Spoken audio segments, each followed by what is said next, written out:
Namaste Plus TV viewers అందరికీ we are back with one more very important topic అండి. నేను మీ doctor Rahman Mohammed global career counsellor. So EAMCET exam engineering and medical common entrance టెస్ట్ని ఇప్పుడు EAP CET engineering and pharmacy టెస్ట్గా మార్చారు. తెలుగు రాష్ట్రాల్లో ఎప్పుడైతే ఇప్పుడు రిజల్ట్స్ వచ్చేస్తాయో ప్రతి ఒక్క పేరెంట్కి ప్రతి ఒక్క స్టూడెంట్కి ఒకటే సందేహం, ఎలా కోర్స్ చూస్ చేసుకోవాలి. ఇంజనీరింగ్లో ఎన్ని స్ట్రీమ్స్ ఉన్నాయి, వెబ్ ఆప్షన్, వెబ్ కౌన్సిలింగ్, మొత్తం కెరియర్ని యాక్చువల్గా డిఫైన్ చేసే ఫేజ్ అనుకోవచ్చు.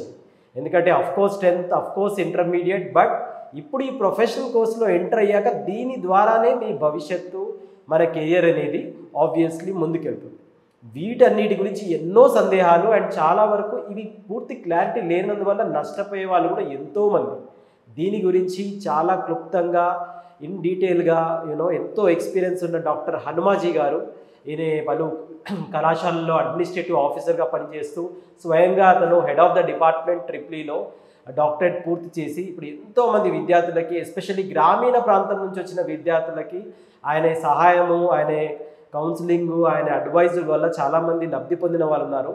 So welcome doctor Hanumaji sir. Hello Rahman sir. Absolutely sir, మీరు చెప్పింది ఏంటంటే ఇప్పుడు ప్రజెంట్గా ఇంటర్మీడియట్ రిజల్ట్స్ వచ్చేసాయి. ఎస్, ప్రజెంట్ టీఎస్ ఎప్సెట్ ఏదైతే జరుగుతుందో ఇప్పుడు ప్రజెంట్గా ఆన్ గోయింగ్ అవుతున్నది. అవును సార్. బేసిక్గా ఇప్పుడు పిల్లలు కూడా యాక్చువల్గా ఇబ్బంది పడేది ఏంటంటే కళాశాల ముఖ్యమా, బ్రాంచ్ ముఖ్యమా. కరెక్ట్. ఇప్పుడు మళ్ళీ ఇంటర్మీడియట్ మార్క్స్ వచ్చిన తర్వాత వాళ్ళు నీట్కి వెళ్దామా, జేఈ మెయిన్స్కి వెళ్దామా, లేకుంటే ఎంసెట్కి వెళ్ళి ఎంసెట్ త్రూ రాష్ట్రంలో ఉన్నటువంటి ఇంజనీరింగ్ కాలేజ్లో చూజ్ చేసుకుందామా అంటే ఇలా యాక్చువల్గా ప్లాన్ లేకపోవడం ఒకటి రెహమాన్ గారు. ఫస్ట్ ఏంటంటే ఒక ఇంటర్మీడియట్ పిల్లోడు ఎవడైతే ఉన్నాడో ఒక ప్లాన్ ఏ, ఒక ప్లాన్ బి, ఒక ప్లాన్ సి అని పెట్టుకో. ఫస్ట్ ఫర్ ఎగ్జాంపుల్ ఒక ఎక్స్ స్టూడెంట్ తీసుకుంటే వాడికి 960, 980, 990 మార్క్స్ రావడం అనేది ఇప్పుడు ఉన్న రోజులలో ఈజీ అయిపోయింది, సహజం. దాదాపు బేసిక్ అందరికీ 900 అబోవ్ మార్క్స్ అనేది ఈజీ కాన్సెప్ట్ అయిపోయింది. ఇంకొకటి ఏంటంటే ఫర్ ఎగ్జాంపుల్ వాడు నీట్ కోచింగ్ తీసుకుంటాడు, లేకుంటే జేఈ మెయిన్స్ కోచింగ్ తీసుకుంటాడు. జేఈ మెయిన్స్లో ఫర్ ఎగ్జాంపుల్ ఆయన నాట్ క్వాలిఫై అయితే వాడు మైండ్ బ్లాంక్, అంటే జేఈ మెయిన్స్ క్వాలిఫై కాకుంటే నేను నెక్స్ట్ ఎక్కడికి వెళ్ళాలి ఎగ్జాక్ట్లీ అనే ఆప్షన్ తోటి ఉండడు. పాపం పేరెంట్ కూడా నాట్ క్వాలిఫై కాగానే పేరెంట్ మీద ప్రెషర్ తెచ్చేసుకుంటూ ఉంటాడు. ఫస్ట్ థింక్ చేయాల్సింది ఏంటంటే ఫస్ట్ ప్లాన్ ఏ, ఒకవేళ జేఈ మెయిన్స్ ట్రాక్ చేయకుంటే టీఎస్ ఎంసెట్ వెళ్దామా, లేదు అని అంటే నెక్స్ట్ లాంగ్ టర్మ్ కోచింగ్ తీసుకుందామా, అంటే ఇలాంటి వాటిల్లో ఫస్ట్ మెయిన్ ఫోకస్ చేయాలి రెహమాన్. ముందే నిర్దేశించుకొని ఉంటే ప్రెషర్ తక్కువ ఉంటుంది. ఇలా పేరెంట్స్కి కూడా అయ్యో ఏంటి అనేది కాకుండా మీరు అన్నది చాలా correct. Plan A, plan B, plan C. ఎందుకంటే అందరికీ అనుకున్నది అవ్వకపోవచ్చు, కానీ ఉన్నది ఒకటే టైం, కాలం వృధా. అంటే 1 year లాంగ్ టర్మ్ పోవాలన్నా కూడా ఏ ఉద్దేశంతో లాంగ్ టర్మ్ పోదాం అనుకుంటున్నాం. చాలా బాగా చెప్పారు సార్. సార్ ఇప్పుడు మెయిన్గా మన తెలుగు రాష్ట్రాల్లో ఎస్పెషల్లీ వెబ్ కౌన్సిలింగ్ మీద నిజంగా అంత అవగాహన ఉందంటారా? ఉంటే అసలు ఎందుకు చాలామంది, అంటే నేను మీ ద్వారానే విన్నాను, కాలేజ్ కోడ్ కూడా తప్పు పెట్టుకోవడం వల్ల 4 ఏళ్ళు అనుకోనుకుంటా నచ్చని కాలేజ్ చదివే సందర్భాలు కూడా ఉన్నాయంట. అవును సార్. అయితే ఎగ్జాక్ట్లీ మీరు చెప్పింది ఏంటంటే సార్, యాక్చువల్గా ఫస్ట్ ఇప్పుడు ఎంసెట్ స్టార్ట్ అయిపోయింది 27th నుండి టీఎస్ వెబ్సైట్ ఏదైతే ఉందో ఎగ్జామ్ స్టార్ట్ అయిపోయింది. స్టార్ట్ అయిపోగానే ఫస్ట్ మార్క్స్ రిలీజ్ చేస్తారండి, మార్క్స్తో పాటు ర్యాంక్. ఇప్పుడైతే ఇంటర్మీడియట్ వెయిటేజ్ లేదు, తీసేసారు. So pure based on TS website అయితే ఏది ఉందో దాని మీద బేస్ అయ్యి ర్యాంక్ రిలీజ్ చేస్తారు.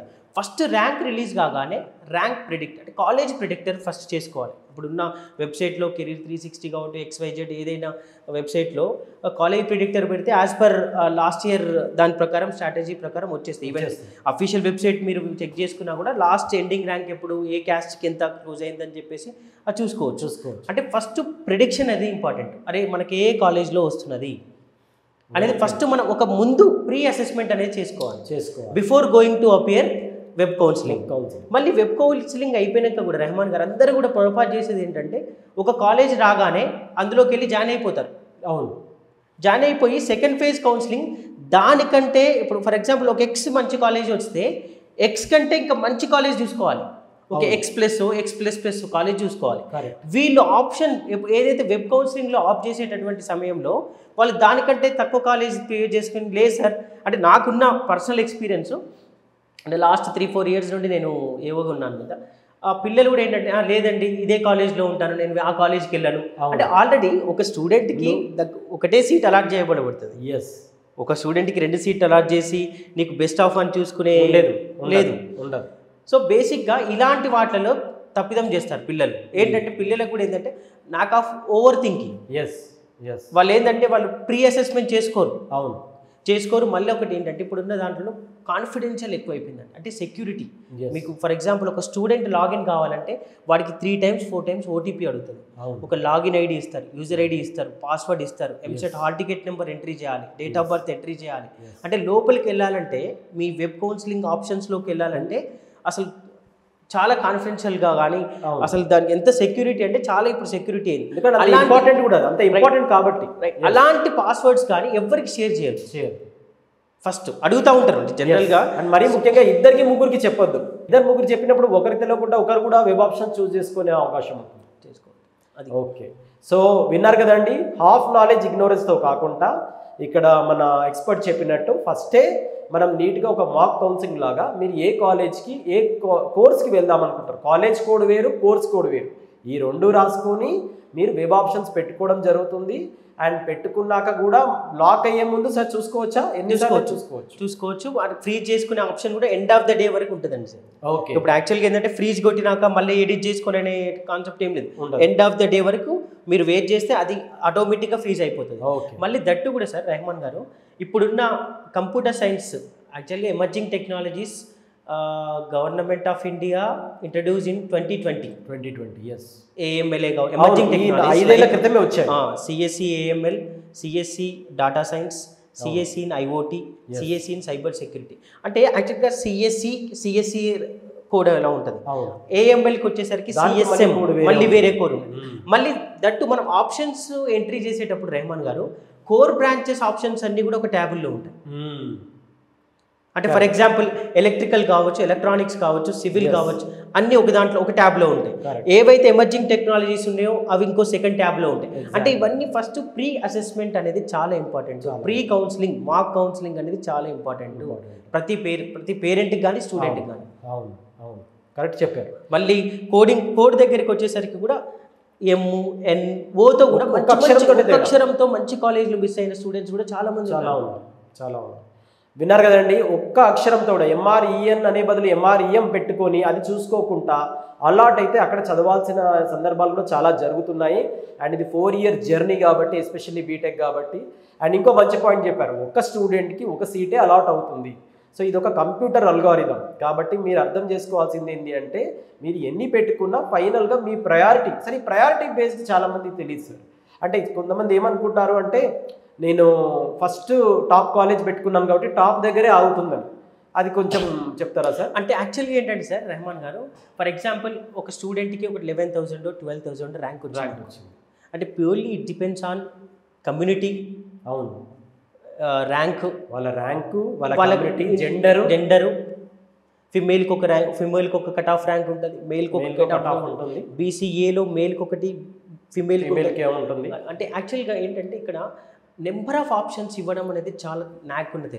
అవును, నాకు తక్కువ ర్యాంక్ వచ్చింది, నాకు తక్కువ కాలేజీలో వచ్చేస్తుంది, నేను ఓన్లీ 10 కాలేజెస్ పెట్టుకుంటా, 15 కాలేజెస్ పెట్టుకుంటా అనేది తప్పు. మీరు నెంబర్ ఆఫ్ కాలేజ్ ఆప్ట్ చేసుకుంటే మనకు సీట్ గ్యారంటీ. లిమిట్ ఏమి ఉండదు, ఓపిక ఉన్నంత వరకు పెట్టుకోవచ్చు. బట్ ఏంటంటే డిపెండ్స్ ఆన్ అదే ప్రీ కౌన్సిలింగ్ చేసుకొని మనం ఒక ఎక్సర్సైజ్ చేసి ఒక పేపర్ మీద కాలేజ్ కోడ్తో బ్రాంచ్ కోడ్ కూడా నోట్ చేసుకొని దాని ఆర్డర్ ప్రకారం ఎవరైతే తెలిసిన వాళ్ళు ఉంటే వాళ్ళని అప్రోచ్ అవ్వడము, కొంచెం గైడెన్స్ తీసుకోవడం చాలా ఇంపార్టెంట్. ఓన్ సెల్ఫ్ డెసిషన్ అనేది పనికిరాదు. దయచేసి ఎవరైనా పక్కన ఎవరైనా తెలిసిన వాళ్ళు కానీ వాళ్ళని కానీ అడిగి తెలుసుకోవడం చాలా ఉత్తమం. దట్టు రిలవెంట్ నాలెడ్జ్ ఉన్న వాళ్ళని అడగడం ఇంపార్టెంట్. కరెక్ట్. అంటే ఒక ఎగ్జాంపుల్ సార్ మీరే చెప్పారు, ఆ స్టూడెంట్కి యాక్చువల్గా 16th పొజిషన్లో ఉన్న కాలేజ్ వస్తుంది తన ర్యాంక్ ప్రకారం. ఆ కాలేజ్నేమో తర్వాత చూస్ చేసుకొని దానికన్నా తక్కువ ర్యాంక్, తక్కువ క్యాడర్ ఉన్న కాలేజ్ని ముందు చూస్ చేసుకున్నాడు. కానీ అల్గారిథం అక్కడే ఆపేస్తాడు. అంటే నీకున్న డిజర్వింగ్ కాలేజ్ కూడా నువ్వు పెట్టుకోవడం రాకపోవడం వల్ల, అంటే purely web counselling is a knack. And ఆ న్యాక్ మీరు అన్నట్టు రిలవెంట్ ఫీల్డ్ ఉన్న వాళ్ళని అడగడం. అల్గాడి మళ్ళీ ఏంటంటే యాక్చువల్గా ఏంటంటే సార్ ప్రతి ఒక్కరికి ఒక 3 days టైం ఇస్తారు. అవును. ఫర్ ఎగ్జాంపుల్ ఒక ఫస్ట్ ర్యాంక్ నుండి 5,000 10,000 అంటే స్కెడ్యూల్ రిలీజ్ చేసేటప్పుడు వాళ్ళకి 3 days టైం ఉంటుంది. అవును సార్. సో ఆ 3 daysలో డే 1 మీరు ఆప్షన్స్ పెట్టేసుకొని దాన్ని ప్రింట్అవుట్ తీసుకొని ఎవరికైనా తెలిసిన వాళ్ళకి చూసుకొని ఏమైనా ఆప్షన్స్ ఏది అంటే నెంబరింగ్ చేంజ్ చేయడము, ఆర్డర్ చేంజ్ చేయడం, బ్రాంచ్ చేంజ్ చేయడము, కాలేజ్ చేంజ్ చేయడం. అంటే యాక్చువల్ నాకు 3 days టైం ఉంది కదా, నేను లాస్ట్ డే రోజు ఆఫ్ చేసుకుంటా అంటే లాస్ట్ డే రోజు ఏమవుతుంది అంటే మీరు ఇంకొకరి సలహా తీసుకొని మీరు ఎడిట్ చేసేటటువంటి ఛాన్స్ ఉండదు. మీరే చెప్పారు కదా ఎన్నిసార్లైనా పెట్టుకోవచ్చు, ఫ్రీజ్ అవ్వదు. లాస్ట్ డేట్ ఉన్నప్పుడు ఆటోమేటిక్గా కంప్యూటర్ ఫ్రీజ్ చేస్తుంది. ఓకే. అండ్ ఇంకో మెయిన్ పాయింట్ సార్, ఇప్పుడు మీరు అన్నట్టు చాలా క్లియర్గా పోర్టల్లోనే అన్నీ ఉన్నాయి sir. A to Z EAMCET పోర్టల్లోనే కాలేజ్ కోడ్, కోర్స్ కోడ్, రకరకాల కోర్ బ్రాంచ్ అయితే వేరేగా పెట్టడం జరిగింది. అండ్ ఇప్పుడు మేజర్ పేరెంట్స్కి స్టూడెంట్స్కి burning issue sir, category of colleges. JNTU కింద పూర్తిగా అనుసంధానమైన కాలేజెస్ ఉన్నాయి, JNTU affiliated colleges, JNTU affiliated autonomous colleges ఉన్నాయి. నాకు తెలిసి ఎంసెట్ కింద మనం ప్రైవేట్ యూనివర్సిటీస్కి, డీమ్డ్ యూనివర్సిటీస్కి అయితే లేవు అన్లెస్ యూనివర్సిటీ చూస్ చేసుకోవాలి. అసలు ఈ కేటగిరీస్ ఏంటి సార్, ఎలా చూస్ చేసుకోవాలి సార్? యాక్చువల్గా ఇక్కడ ఏంటంటే సార్, JNTU అఫిలియేటెడ్ కాలేజెస్ అంటే purely under the JNTU Hyderabad. JNTU కావచ్చు, కాకతీయ యూనివర్సిటీ కావచ్చు, మనకున్న ఉస్మానియా యూనివర్సిటీ కావచ్చు, ఏవైనా ఇప్పుడు మనకు అఫిలియేటెడ్ కాలేజెస్. అటానమస్ కాలేజెస్ అంటే ఇట్స్ ఏ అటానమస్ కాలేజ్ అంటే NAC A గ్రేడ్ ఉంటుంది, NBA అక్రిడేషన్స్ ఉండి అటానమస్ కేటగిరీ అనేది UGC వాళ్ళు ఇస్తారు. Under the affiliated under JNTU కావచ్చు, కాకతీయ యూనివర్సిటీ కావచ్చు, ఉస్మానియా యూనివర్సిటీ, ప్రతి ఒక్క యూనివర్సిటీకి అటానమస్ కాలేజెస్ ఉంటాయి. మళ్ళీ అటానమస్ తర్వాత ఏదైతే అటానమస్ కాలేజ్ 15 years కంప్లీట్ అవుతుందో దట్ కాలేజ్ బికమ్స్ అంటే eligible to apply deemed university. Okay. అంటే ఒక ఎగ్జిస్టింగ్ కాలేజ్ ఏదైతే 15 years ఆఫ్ అటానమస్ ఉంటే అది డీమ్డ్ యూనివర్సిటీకి కన్వర్ట్ అవుతుంది. ప్రైవేట్ యూనివర్సిటీ అంటే it's a stand alone university, అంటే సపరేట్గా private university, it's under government of Telangana, ఏదైనా ఇది AP కావచ్చు, తెలంగాణ కావచ్చు. ఎగ్జాక్ట్లీ. సో ఏంటంటే యాక్చువల్గా అక్రిడియేషన్స్ అనేది డీమ్డ్ యూనివర్సిటీకి ఎక్కువ ఉంటాయి. NAC A grade, A++, A, మళ్ళీ NBA అక్రిడియేషన్స్, అటానమస్ కంప్లీట్ చేసి 15 years ఉండి ఒకటి ఎగ్జిస్టింగ్ ఇన్ఫ్రాస్ట్రక్చర్ అన్నీ కూడా డీమ్డ్ యూనివర్సిటీకి ఎక్కువ ఉంటాయి. సో ఇప్పుడు అంటే ఈ ప్రశ్న ఎక్కువ మేనేజ్మెంట్ కోటా వాళ్ళకు కూడా ఏంటంటే నేను JNTUలో తీసుకోవాలా అటానమస్ అని ఇంకొక అపోహ కూడా ఉంది సార్. ఫలానా అటానమస్ అయితే ఈజీగా మేము పాస్ అయిపోయి బయటపడతాము, అది అపోహనే అంటారా? అపోహనే సార్. యాక్చువల్గా ఏంటంటే సార్, ఏదైనా స్టూడెంట్ చదవంది, స్టూడెంట్ కాలేజీకి రాంది వాడు పాస్ అవ్వలేడు. అది కంపల్సరీ చదవాల్సిందే, కంపల్సరీ కాలేజీకి రావాల్సిందే, కంపల్సరీ అసెస్మెంట్ చేయాల్సిందే, అసైన్మెంట్ సబ్మిట్ చేయాల్సిందే, యాజ్ పర్ నామ్స్ వాడు ఫుల్ఫిల్ చేయాలి. అదే ప్రొఫెషనల్ కోర్స్. రైట్. కొన్ని ప్రొసీజరల్ చేంజెస్ ఉంటాయి అంతే తప్ప దానివల్ల అది అని ప్రాబ్లం ఏమీ లేదు. Fine sir. ఇప్పుడు ఈ వెబ్ కౌన్సిలింగ్ ఇవన్నీ చాలా క్లియర్గా చెప్పేశారు. ఏంటంటే పాయింట్ 1 మీరు ఫస్ట్ పేపర్ మీద రాసుకొని ఆ కాలేజ్ కోడ్ అవన్నీ తీసుకోండి సార్. కాలేజ్ వెబ్సైట్లో కూడా అప్ టు డేట్ ఇన్ఫర్మేషన్ ఉంటుందంటారా? ఆ కాలేజ్ కోడ్ ఏది అని ఎలా కనిపెట్టాలి? ఎందుకంటే కాలేజ్ నేమ్స్ వేరు, ఎంసెట్ కోడ్ వేరు, ఇది పర్ఫెక్ట్ ఎక్కడ? Right sir. యాక్చువల్గా ఏంటంటే ప్రజెంట్గా ఇప్పుడు TS వెబ్సైట్ ఏదైతే వెబ్సైట్ ఉందో కౌన్సిలింగ్ కంటే ముందే వెబ్సైట్ రిలీజ్ చేస్తాడు. ఓకే. రిలీజ్ చేసి లాస్ట్ టైం క్లోజ్ అయినటువంటి ర్యాంక్స్ ఏ కాలేజ్కి ఎప్పుడు క్లోజ్ అయిందని చెప్పేసి అఫీషియల్ వెబ్సైట్లో ఆయన పెడతాడు. మళ్ళీ list of colleges with course code అని చెప్పేసి ఒక ఎక్సెల్ షీట్ జనరేట్ అవుతుంది. ఫస్ట్ దాన్ని ప్రింట్అవుట్ తీసుకోవాలి. మళ్ళీ రెహమాన్ గారు ఇక్కడ పిల్లలు కూడా అంటే మేజర్ తప్పు చేసేది అంటే while entering to the counselling website మనం ఎప్పుడైతే లాగిన్ అయ్యి సెక్యూరిటీ కోడ్ అయిపోయిన తర్వాత డిస్ట్రిక్ట్స్ అడుగుతుందండి అక్కడ. మేజర్గా మనం ఏ డిస్ట్రిక్ట్లో, ఇప్పుడు ఫర్ ఎగ్జాంపుల్ నేను నాది వరంగల్ కాలేజ్ చూజ్ చేసుకుందాం అనుకున్నాను నేను, బట్ ముందు వెళ్ళేటప్పుడు వరంగల్, హన్మకొండ, ఇప్పుడు మనకు యాక్చువల్గా ఏంటంటే డిస్ట్రిక్ట్స్ కూడా మనకు చేంజ్ అయిపోయినాయి. సో నెంబర్ ఆఫ్ డిస్ట్రిక్ట్స్ని ఫస్ట్ మనం సెలెక్ట్ చేసుకోవాలి. కరెక్ట్ చెప్పాలి. ఎందుకంటే డిస్ట్రిక్ట్ చూస్ చేసుకోకపోతే కాలేజ్ కనపడదు. కరెక్ట్. కాలేజ్ అక్కడ డిస్ట్రిక్ట్ చేసుకొని అన్ని క్లిక్ చేసుకున్న తర్వాతనే మనం అక్కడికి వెళ్తే ఆప్షన్ ఎంట్రీ ఫామ్లో నీట్గా కాలేజ్ కోడ్ కనపడతా ఉంటుంది, ఆ పైనేమో కోర్స్ కోడ్ కనపడతా ఉంటుంది. కరెక్ట్. అండ్ మరీ ముఖ్యంగా హైదరాబాద్ లాంటి దాంట్లో మేడ్చల్ కింద కొన్ని కాలేజీలు ఉంటాయి, గట్కేసర్ కింద కొన్ని కాలేజీలు ఉంటాయి. ఇప్పుడు ఫర్ ఎగ్జాంపుల్ గట్కేసర్ కింద తీసుకుంటే సార్ యాదాద్రి భువనగిరి కింద కూడా కాలేజీలు వస్తాయి. సో అలా దాదాపు కాలేజ్ నేమ్సే మిస్ అయిపోయి. One more important point, districts choose చేసుకోవాలి. డిస్ట్రిక్ట్ చూస్ చేసుకుంటేనే కాలేజ్ లిస్ట్ వస్తుంది. కాలేజ్ లిస్ట్లో కాలేజ్ కోడ్ వేరు, కోర్స్ కోడ్ వేరు. మీరు అన్నీ పెట్టుకోండి, దాంట్లో పెట్టుకోవడంలో లిమిటేషన్స్ ఏమీ లేదు. మీకు ఓపిక ఉన్నంత వరకు పెట్టుకోండి, కానీ పెట్టుకునే ఆర్డర్ మాత్రం టాప్ టు బాటమ్ వెళ్ళండి. ఏదో ఆర్డినరీ కాలేజ్ ముందు పెట్టుకుంటే ఆ సీటే అల్గారిథం అక్కడే ఆపేస్తారు. ఆపేసాక సార్ ఇప్పుడు very important part sir, first counselling, second counselling, third counselling. చాలామంది ఏంటంటే నాకు సెకండ్ కౌన్సిలింగ్లో వస్తుందని చెప్పి లాభపడ్డ వాళ్ళు ఉన్నారు, నష్టపోయిన వాళ్ళు కూడా ఉన్నారు. అసలు ఏంటి? రైట్, నష్టపోయిన వాళ్ళల్లో నేను చూశాను సార్. యాక్చువల్గా ఏంటంటే ఆప్షన్స్ ఆఫ్ చేయడం రాక, ఫర్ ఎగ్జాంపుల్ ఒక ఎక్స్ కాలేజ్ వచ్చింది ఫస్ట్ కౌన్సిలింగ్లో, ఎక్స్ కంటే ఎక్స్ ప్లస్ కాలేజ్ మంచిది ఉంటుంది. మీరు ఎప్పుడైతే సెకండ్ ఫేజ్ కౌన్సిలింగ్కి వెళ్ళదలుచుకుంటే ఈ కాలేజ్ కంటే బెటర్ కాలేజ్ చూజ్ చేసుకోవాలి ఎప్పుడైనా కూడా. కరెక్ట్. అది మనం ప్రీ అసెస్మెంట్, ప్రీ కౌన్సిలింగ్ అనేది చాలా ఇంపార్టెంట్. చాలా ఇంపార్టెంట్. ఫస్ట్ ఫేజ్ కౌన్సిలింగ్ వచ్చి ఆ కాలేజ్కి కంపల్సరీ రిపోర్ట్ చేయాలి. ఫస్ట్ ఫేజ్ కౌన్సిలింగ్లో వచ్చిన సీట్ని అసలే వదులుకోవద్దు. ఫస్ట్ ఏమంటే అది చెయ్యక అది చాలా మంది బాధపడ్డట్టు చాలా మంది ఉన్నారు. సీట్లు రాక కూడా చాలా మంది మేనేజ్మెంట్ సీట్లు తీసుకున్న వాళ్ళు కూడా ఉన్నారు సార్. వదులుకోవడం ఇప్పుడు ఎందుకు, ఈజీయే కదా, అది ఫ్రీయే, మీరు కడతారు, సర్టిఫికేట్ వెరిఫికేషన్ చేయించుకుంటారు, మీకంటూ అకౌంట్ క్రియేట్ అవుతుంది. సో పెట్టుకుంటే తప్పులేదు. కరెక్ట్. ఏంటంటే ఫస్ట్ సింపుల్, నాకు తెలిసి 70% ఆఫ్ సీట్స్ ఫస్ట్ కౌన్సిలింగ్లో అలాట్ అవుతాయి కాబట్టి నువ్వు ఆ రేస్లో మిస్ అయిపోతే తర్వాత 30% సీట్స్కే నువ్వు పోటీ పడాల్సి వస్తుంది. రైట్. ఏదైతే వెకేట్ ఉన్న సీట్లకే పోటీ పడాల్సి ఉంటుంది సార్, పోటీ పడాల్సి వస్తుంది. ఎవరైతే not reported candidates in the first phase counselling, correct, అది వెకేట్ సీట్. కరెక్ట్. ఇప్పుడు ఫస్ట్ ఫేజ్ సీట్లో ఉన్నటువంటి స్టూడెంట్స్ ఎవరైతే వేరే కాలేజ్కి మూవ్ అవుతుంటే అక్కడ వెకేట్ అయిన సీట్కే you are eligible to occupy the seat. Yes. So 1 person lefts, other person can sit. అందరు కూర్చొని ఉంటే నువ్వు నీకు అసలు సీట్ దొరకదు. సో ఇట్స్ స్లైడింగ్, దాని sliding option. So compulsory first phase opt చేసుకోవాలి, సెకండ్ ఫేజ్ ఆప్ట్ చేసుకోండి, థర్డ్ ఫేజ్ కూడా ఆప్ట్ చేసుకోండి. ఎందుకనంటే సార్ ఫస్ట్ ఫేజ్లో ఎక్స్ కాలేజ్ వస్తే ఎక్స్ ప్లస్ కాలేజ్, సెకండ్ ఫేజ్లో వస్తే లక్కీ. కరెక్ట్.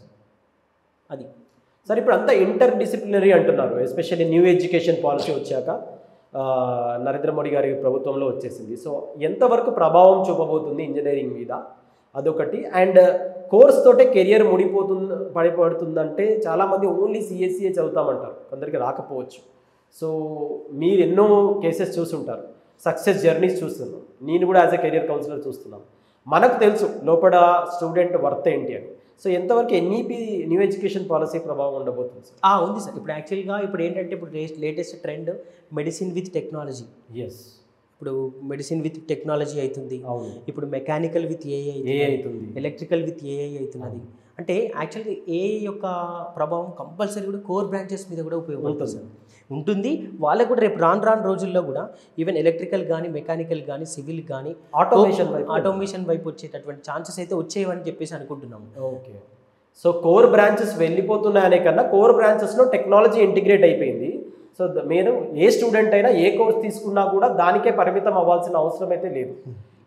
లైక్ అది మెయిన్ క్లారిటీ ఇచ్చారు సార్. అసలు ఓకే సార్, సక్సెస్ఫుల్గా కౌన్సిలింగ్ తీసుకుంటారు, చాలామంది సీట్స్ జాయిన్ అవుతారు, ఫ్యామిలీ కూడా సెలబ్రేట్ చేసుకుంటుంది, ఇంజనీరింగ్ స్టార్ట్ అయింది.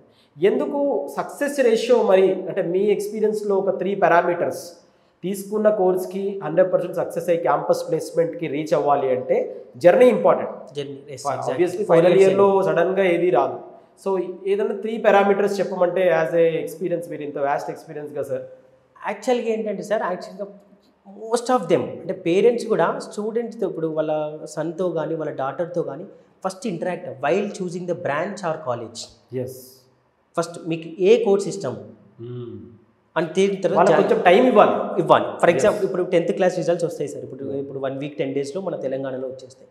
ఆఫ్టర్ 10th రిజల్ట్స్ కూర్చొని ఫస్ట్ ఫ్యామిలీ డిస్కస్ చేసి, ఇంట్లో డిస్కస్ చేసుకొని వాడికి మెడిసిన్లో వెళ్దామా, బైపీసీ తీసుకొని మెడిసిన్ రూట్ పంపించాలా, ఎంపీసీ తీసుకొని ఇంజనీరింగ్ కానీ ఎనీ అదర్ కానీ, లేకుంటే హెచ్ఈసీ సిఈసీ తీసుకొని వాడిని చార్టెడ్ అకౌంట్స్ ఫీల్డ్లో కానీ ఎక్కడైనా పంపిద్దామా అంటే బేసిక్గా రోడ్ మ్యాప్ ఫస్ట్ వేసుకొని వాడి ఇంట్రెస్ట్ ఏంటో ఫస్ట్ తెలుసుకోవాలి. ఒకవేళ వాడి ఇంట్రెస్ట్ పేరెంట్ నచ్చకుంటే ఇంకో 2-3 కౌన్సిలింగ్ ఇప్పించి 10+2 చాలా ఇంపార్టెంట్ సార్. ఇప్పుడు అందరూ కూడా ఏంటంటే 10th క్లాస్ అయిపోగానే ఏదైతే చూజ్ చేసుకుంటామో కోర్స్ అది important first. After results, after 10+2 intermediate అయిపోయిన తర్వాత మార్క్స్ అంటే యాక్చువల్గా ఇంటర్మీడియట్ అయిపోయిన తర్వాత కూడా ఏంటంటే సార్ పేరెంట్స్ ఫస్ట్ వాళ్ళ యొక్క సన్ డాటర్ యొక్క క్యాపబుల్ హైక్యూ లెవెల్స్ ఈజీగా ఐడెంటిఫై అయిపోతుంది. కరెక్ట్. ఇప్పుడు మా పాప ఉంది, మా బాబు ఉన్నాడు సార్. యాక్చువల్గా మా పాప వెరీ వెల్ ఇన్ మ్యాథమెటిక్స్, కొద్ది లాంగ్వేజెస్ వచ్చేసరికి మాత్రం కొద్దిగా ఆమె పూర్ ఉంటుంది. అంటే అలానే ఒక సన్ ఒక డాటర్ ఒక ఐక్యూ లెవెల్స్ ఇప్పుడు ఆల్మోస్ట్ పేరెంట్స్ అందరూ కూడా సార్ 50-60 అప్పటి లెక్క మన లెక్క లేదు. Yes. ఇప్పుడు ఆల్మోస్ట్ 50-60% అంతా కూడా ఎడ్యుకేటెడ్ వాళ్ళే ఉన్నారు అంతా. కరెక్ట్. సో చేసేసుకున్న తర్వాత 10+2 అయిపోయిన తర్వాత వాడికి ఏ కోర్స్ అనేది ఇంపార్టెంట్ అని చెప్పేసి కోర్స్ జాయిన్ చేయించిన తర్వాత ఓన్లీ పేరెంట్ కూడా ఏంటంటే ఓరియంటేషన్ డేకి పరిమితం అవుతా, గ్రాడ్యుయేషన్ డేకి మాత్రమే పరిమితం అవుతా, ఆ మధ్యలో నేను వదిలేస్తా అనే కాన్సెప్ట్ ఫస్ట్ పేరెంట్ దగ్గర నుండి వదిలేయాలి. ఓకే. పేరెంట్ డే 1 నుండే అలవాటు చేయాలి. ప్రతి ఫీజు నేను వచ్చి కడతా, కాలేజ్కి ఫీజుకి నేను వచ్చి పే చేసేస్తా అని ఫస్ట్ ఇయర్ నుండే వచ్చేసి వారి parent teacher meeting attend PTM ప్రతి సెమిస్టర్కి యాజ్ పర్ ఉంటుంది సార్. యాక్చువల్గా parent teachers meeting for example నీకు కన్వీనియంట్ కాలేదనుకోండి, నెక్స్ట్ డే వచ్చి ఒకసారి వాళ్ళకి క్లాస్ టీచర్ని కనుక్కొని వాడి యొక్క యాటిట్యూడ్ ఎలా ఉంది, వాడి బిహేవియర్ ఎలా ఉంది తెలుసుకొని వాడి కంప్లీట్ అటెండెన్స్ పర్సంటేజ్, వాడి academic performance, correct, the behaviour in the చాలా మంచి పాయింట్. ఎందుకంటే పెద్దవాళ్ళు అయిపోయారని వదిలేయకుండా యాక్చువల్గా ఇప్పుడే చాలా హోల్డ్ చేసుకోవాలి. భవిష్యత్ టోను ఫ్రెండ్షిప్గా ఒక మెంటార్గా ప్రవర్తించాలి తప్ప వదిలేసి మీరు అన్నట్టు లాస్ట్కి ఫైనల్ ఇయర్కి వచ్చి రిజల్ట్ ఏది అంటే అప్పటికి చాలా డ్యామేజ్ అవుట్ ఆఫ్ కంట్రోల్ అయిపోతుంది. ఇప్పుడు యాక్చువల్గా ఏంటంటే రెహమాన్ గారు ఒకటి ఇప్పుడు ఇంటర్మీడియట్లో పేరెంట్ కూడా ఎలా ఉంటాడంటే యాటిట్యూడ్, థర్డ్ సండే రాగానే చికెన్ వండుకొని పోవడము, మటన్ వండుకొని పోవడము, కాలేజ్లోకి వెళ్ళి తినిపియడము, అంటే బేసిక్ నువ్వు అక్కడ చూసుకుంటావు. మరి అదే ఇంజనీరింగ్ వచ్చిన తర్వాత అదే పేరెంట్ వెళ్ళి అదే చెప్పాను పెద్దవాడు అయిపోయాడు కదా అనే కాన్సెప్ట్ తోటి వాళ్ళకు ఫ్రీడము, ఆ ఫ్రీడమ్ కొంచెం మిస్యూజ్ అవ్వడం, ల్యాక్ ఆఫ్ గైడెన్స్ ఉండకపోవడం, అండ్ అదే ప్రాబ్లం ఫ్రెండ్స్కి కంటిన్యూ అవ్వడం. కరెక్ట్. వాడి బిహేవియర్ ఎలా ఉంది, ఇంటికి వచ్చినప్పుడు అలా కూడా కొద్దిగా అబ్జర్వ్ చేస్తే, మానిటర్లో చేస్తే కంపల్సరీ సక్సెస్ అవుతారండి. Sir very thank you sir. First నుంచి కౌన్సిలింగ్ కవర్ చేశాము, కౌన్సిలింగ్లో ఉన్న పొరపాట్లను ఎలా సరిదిద్దుకోవాలో చెప్పారు. మెయిన్గా ఒక్క అక్షరంతో కూడా ఎంసెట్లో మనం ఇటు దాటి పెడితే 4 years మళ్ళీ అదే ఉండాల్సింది. ఎందుకంటే ప్రతి ఒక్కరు మేనేజ్మెంట్ ఫీజు కట్టే స్తోమత లేకపోవచ్చు. సో కౌన్సిలింగ్ అనేది ఒక యాక్చువల్గా మీరు చెప్తుంటే it's a very life changing thing. దాని మీద ఎందుకంటే కంప్యూటర్ సెంటర్లలో చాలా మంది డిపెండ్ అవుతూ ఉంటారు. మరి కంప్యూటర్ సెంటర్లో వాళ్ళకంత ఇంట్రెస్ట్ కానీ వాళ్ళకి టైం ఉండకపోవచ్చు. మళ్ళీ ఇంకొకటి ఏంటంటే రెహమాన్ గారు ఇప్పుడు ఈ అకాడమిక్ ఇయర్ 25-26 నుండి రెగ్యులేషన్ అంటే ఫీ రెగ్యులారిటీ బాడీ ఏదైతే తెలంగాణ ఉందో ఇప్పుడు యాక్చువల్గా ఈ ఇయర్ ఫీజులు కూడా కొద్దిగా ఎన్హాన్స్ అవుతున్నాయి. ఎందుకంటే ఇన్వెస్ట్మెంట్ ఆఫ్ టెక్నాలజీ పెరుగుతుంది కాబట్టి కాలేజ్ కూడా ఫీ ఎన్హాన్స్మెంట్. సో పేరెంట్స్ అది కూడా ఒకటి గుర్తుపెట్టుకొని ఆప్షన్స్ ఇచ్చేటప్పుడు జాగ్రత్తగా పెట్టుకొని 10,000 బిలో ఉంటే ఫుల్ రియంబర్స్మెంట్ అండి, eligible for full reimbursement merit వాళ్ళకి. మిగతాది క్యాస్ట్ బట్టి వాళ్ళ ఇన్కమ్ బట్టి. Right sir. So very good points covered sir. Counselling విషయంలో ఈ private autonomous so closing notes పేరెంట్స్కి స్టూడెంట్స్కి ఏం చెప్తారు starting a new journey for engineering or medical or any of the గ్రాడ్యుయేషన్స్కి? యాక్చువల్గా ఏంటంటే సార్ ఇప్పుడు NEP రూల్స్ ప్రకారం అయితే free entry free exit okay అనే కాన్సెప్ట్ తీసుకొచ్చారు ఎవరు మన ఇప్పుడు గవర్నమెంట్ ఆఫ్ ఇండియా ఏదైతే. సో అదొకటి చాలా ఇంపార్టెంట్. మళ్ళీ ఎవరైతే మార్క్స్ వచ్చి సంతోషపడకండి, రాని వాళ్ళు బాధపడకండి. Right, first be strong. నీకు ఎంసెట్ అంటే ఎగ్జాంపుల్ చెప్తున్నా రెహమాన్ గారు, 760 మార్కులు వచ్చి ఎంసెట్లో 11,000 10,000 ర్యాంక్ వచ్చిన వాళ్ళు చాలా మంది ఉంటారు. ఎందుకంటే EAMCET is about aptitude. So marks రాలేదని అసలే మీరు బాధపడకండి. బాధపడి మీరు అనవసరంగా మీ IQ లెవెల్స్ని డిగ్రేడ్ చేసుకోకండి. మీరు ఇంకా ముందు కష్టపడండి, చదువు నేర్చుకోండి. చదువు మొత్తం చుట్టుపక్కలే ఉంది కానీ చదువు కొనకండి, కంపల్సరీ చదువు నేర్చుకోండి. చదువు కంపల్సరీ ఉపయోగపడుతుంది. అలానే మీ తల్లిదండ్రులకి మంచి పేరు తెండి. ఇదే నేను చెప్పేది అలా. థ్యాంక్ యూ అండి. ఎందుకంటే గుడ్ గ్రాడ్యుయేట్స్ తోటి, గుడ్ ఇంజనీర్స్ తోటి గుడ్ సొసైటీ ఫామ్ అవుతుంది. అండ్ అప్పుడే మన కంట్రీ కూడా చాలా very very valuable information sir. Thank you so much.